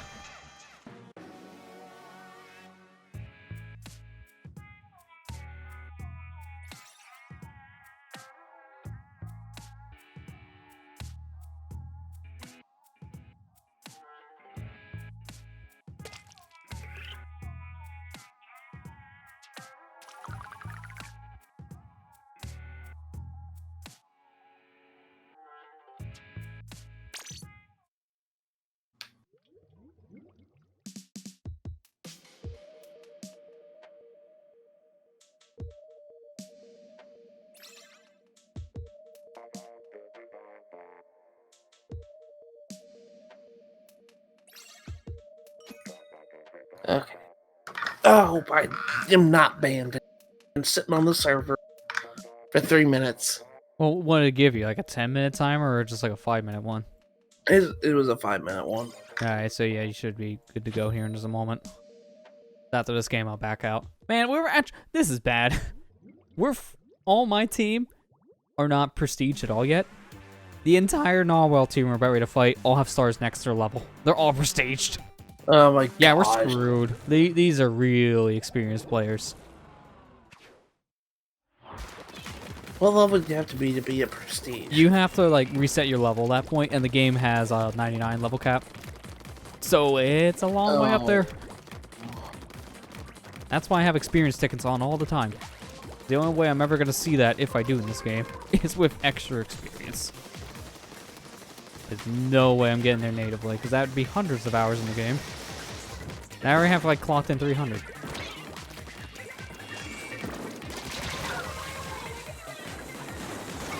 Honestly, I think I would probably play this game a lot more if I had it like on my system at all times digitally, because every once in a while I'll pop in the cart. But if I don't have the cart nearby, I just like, I'll probably play something else. I know if I had digitally, I would easily just turn on the system and just play a round or two every day. But then sometimes, like, you don't have the cart on here, you don't want to go get it, or it's just buried somewhere. Now I've been just kind of putting my more recent played games on the Switch or any console I just have, just sitting next to the system at all times. I have like 3 Switch carts next to my system right now. Like Smash, this game, and then whatever game I'm currently playing, which right now is Mario U. Prepare for Maker 2. I need to go back and I need to finish playing that. Dude, I'm so conflicted about the Switch version, because on one hand, I like being able to play it portably, and I think it feels still just as good as Wii U. But I don't know why they did this, but on the Switch version, they mapped the like twirl jump to the jump buttons as well. So you can hit R or ZR in the air to do your little like mid-air twirl thing to get some extra height in your jump and just stay afloat a little longer. But it's also if you press the jump button again, you do that. And I'm doing that all the time by accident in that game. Oh my god. It's infuriating. Because sometimes I want to get like a higher jump off an enemy, and instead of doing that, I just do my little twirl. Which makes me really mad, because half the time I miss my extra jump off an enemy if I do that. And then I get a gimp jump. I don't know why they did that. It's like, I would get that if it's like Joy-Con only, but I'm playing in portable mode with both the Joy-Cons railed onto the system, a full controller. So why is this a thing? Why is this a thing? Why? Like, it plays nicer than Wii U, obviously, and it looks good. I think it runs in 1080 in dock mode, but since I'm playing portable, I think it's 720. That's okay. To be fair, that's how I'm used to playing from the Wii U anyway, so to me it's nothing. Especially on that small screen, you don't notice. Honestly, when people just say, well, it's not, perfect quality in dock mode, and not in dock mode, the handheld mode, I said, who freaking cares? I think the only time to me that's a problem is that the frame rate's affected. Hyrule Warriors is a bad game portably because they forgot to scale the game's resolution based on what you're playing as, like all other Switch games. Someone still tries to play in 1080p on a 720p screen, and that's killer. The game can't run. I mean, yeah, that's what I'm talking about. How did we win that? We were like close to danger near the end of the game, and we won by 10%. That I was not expecting, but I'll take. I'm so close to champion, man. All right, now I can easily back out and make a new room, because now you should be able to play online. I hope. Well, you should be able to tell now, like if you try to make your own room, it'll say if you're penalized or not at that point, because you can't even make rooms if you're penalized. Well, I'm gonna make one now, and you just try to join in. If you can't, then we know there's still an issue. Well, I tried to go to friends, and it doesn't have create a room at the top. That's weird, but I just made one now, so I'll just try mine, if that's the case.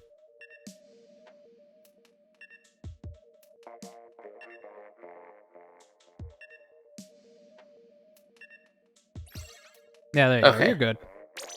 I'm gonna try using this. I bought a new roller just now. Is that a normal one or a dynamo? Because that looks like a dynamo. I think it was Dynamo, because it was one I haven't bought yet. Okay. Yeah, the only thing you gotta worry about there is it has very slow flings, but they're very far-reaching ones, and they do a lot of damage. Okay. But they take like triple the time of like a normal roller fling. It's like a full second of wind-up. That's the only reason why I can't stand using Dynamo and Flingza. It's too long of an attack wind-up. I'm just trying it out because I had a chance. Yeah, I to. don't blame you. It's good once in a while, especially in Turf War, just to try random things and see what sticks.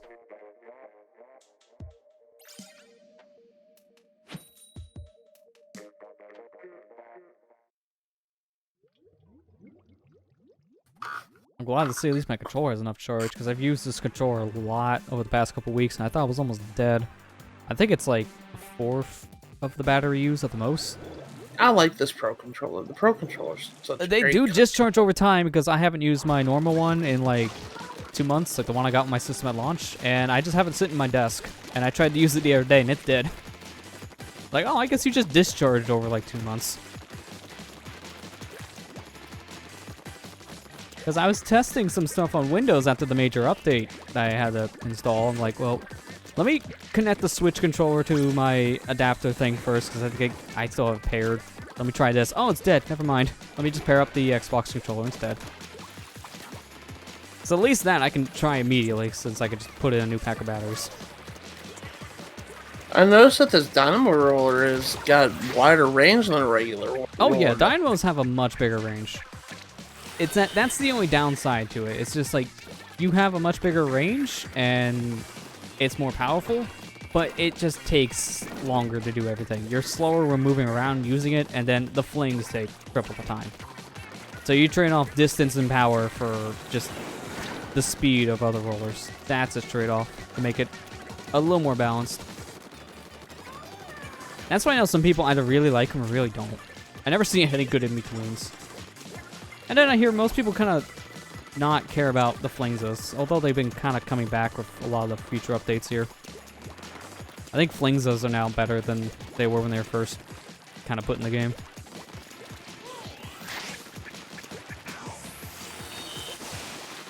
Really, how'd I miss? And then he kills me, okay. When is Summer Games? In like another week.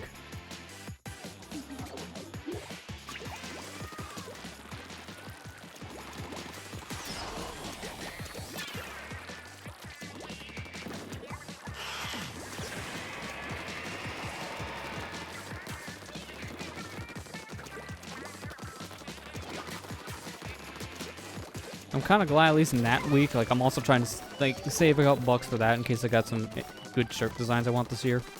But I'm also like, I'm kind of glad. Like, the first day I'm working like heck, so I'm missing most of the first day. But then the rest of that I should be able to catch. Yeah. And that kind of works out for me because the first day it's like, there's some things I want to see. Most of it, no. Like, I'm not gonna lie, your intro game I don't want to watch because I have a very strong feeling to not turn off motion blur. So I'm gonna throw up if I watch a Spiral speedrun. It's gonna be too strong for me. Yeah, I know how it is. You know, I wish they would turn motion. Yeah, it's like, now you got an option, but I see so many people not. I'm like, oh, why? Like, it's honestly not good in that game. I can see some people defending it. It's like, that's fine. But I honestly see, if you're going to play for a major audience that most people can't stand it because they're physically ill watching it, you probably should just turn it off, even if it wastes like 2 seconds. Just take the 2-second loss at that point, please. I don't want to throw up. What does motion blur do anyways that makes it beneficial to have it on in? The problem is, most of the time now, devs are using that so they don't have to push for their game to be in 60 frames. So they're putting in motion blur to make it look like it's a higher frame rate. But to me, I can't stand it. If it's done well, then I think it's an extra to the game. If it's done poorly, then it looks like your game's covered in Vaseline in my eyes. It looks super blurred. And not in a good way.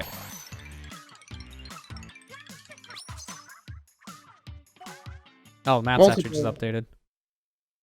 I guess that kind of works. My shirt's done. I honestly, yeah, we've been going for like 2 hours. I think I'm probably done for the night. That was a pretty good one to end it. Yeah, that's fine. Yeah, I want to at least get to like champion. I did, which is good. Yeah, I'm like one game away from being champion, so I think I'm gonna play another game real quick. I don't blame you. Like, easily just jump into another one, just get your stuff done.